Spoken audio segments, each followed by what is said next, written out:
विकास के बड़े बड़े दावे तो खूब होते हैं, लेकिन उन दावों का सच हैरान करने वाला है। यकीन न हो तो देखिए उप राजधानी दुमका का हाल, जो मुख्यमंत्री हेमंत सोरेन का क्षेत्र है। जिले के शिकारीपाड़ा प्रखंड के सीमानीजोर पंचायत अंतर्गत करमाचुआ गांव आज भी मूलभूत सुविधाओं के लिए तरस रहा है। शिकारीपाड़ा प्रखंड से महज 10 किलोमीटर दूर एक छोटी सी पहाड़ी पर स्थित यह गांव आदिवासी बहुल इलाका है। गांव के रास्ते में बड़े बड़े बोल्डर बिछे हुए हैं, कई जगह पुलिया बने हुए हैं। गांव तक पहुंचने का दूसरा रास्ता भी बुरी तरह जर्जर है। सड़क में लगी गिट्टी और छोटे छोटे पत्थर निकलकर बिखर गए हैं। सड़क मार्ग से कटा रहने के कारण ग्रामीणों को काफी परेशानियों का सामना करना पड़ता है। लोगों का कहना है कि सड़क खराब होने के कारण गर्भवती और बीमार को अस्पताल ले जाना भी बहुत मुश्किल होता है। ग्रामीणों का कहना है कि ममता वाहन और एम्बुलेंस भी गांव तक नहीं आती है। गर्भवती और बीमार मरीजों को खाट पर लेटाकर ले जाना पड़ता है।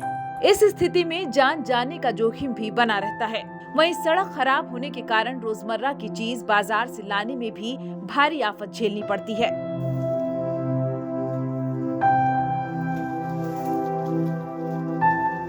गांव में पीने के पानी की भी बड़ी समस्या है। ग्रामीणों का कहना है कि इस गांव में कुल 4 चापाकल हैं और एक अर्ध निर्मित जल मीनार। एक चापाकल में 16 टंकी भी लगी हुई है, लेकिन चारों चापाकल और 16 टंकी खराब हैं। अर्ध निर्मित जल मीनार, टंकी और बोरिंग 1 वर्ष से यूं ही बेकार पड़ा हुआ है। इसे अब तक चालू नहीं किया गया है। गांव में गिनने को तो कई चापाकल और 16 टंकी हैं, लेकिन महज दिखावा। ऐसे में करीब 1 किलोमीटर दूर झरना, डोभा आदि से पानी लाना पड़ता है। हम लोग क्या बोलेंगे सर कि हम लोग जब कुटुंब वगैरह आएगा यहाँ तो मेहमान को बैठा देंगे, और पानी अगर नहीं रहेगा उतना दूर से लाना पड़ता है कि हम लोग जाते हैं कितना 1 किलोमीटर जैसा लगे होता है, उतना दूर से लाएंगे तो उतना दूर से लाना पड़ता है। मतलब वो बैठा हुआ उसको रहेगा, मतलब वो सोचेगा कि कहाँ भाग गया होगा। ये 10 साल से खराब है। वो मदन घर के सामने वाला ठो, और इसके बाद तो उसके बगल वाला ठो और एक वो है, तो ये चापाकल तो उसका भी मतलब वो उसका मुंडी ठो नहीं है।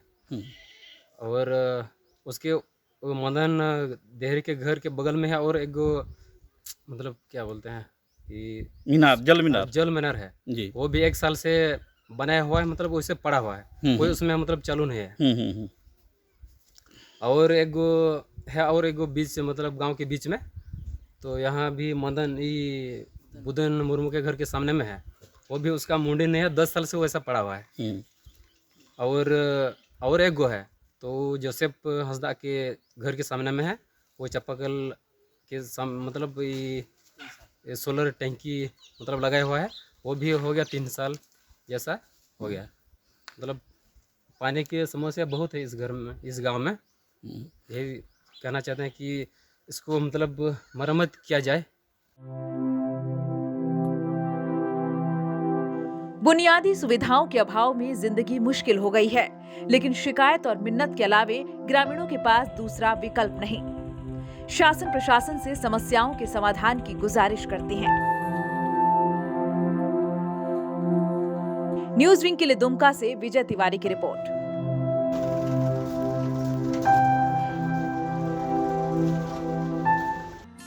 Giridih is a small place, and we have like very less facilities in terms of education and this kind of infrastructure.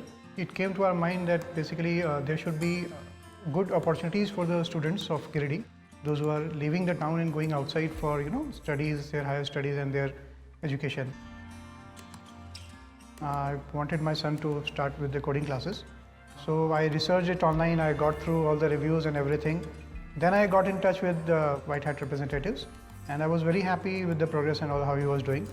So then I thought that why not to implement it in our school so that all the students are able to learn this thing.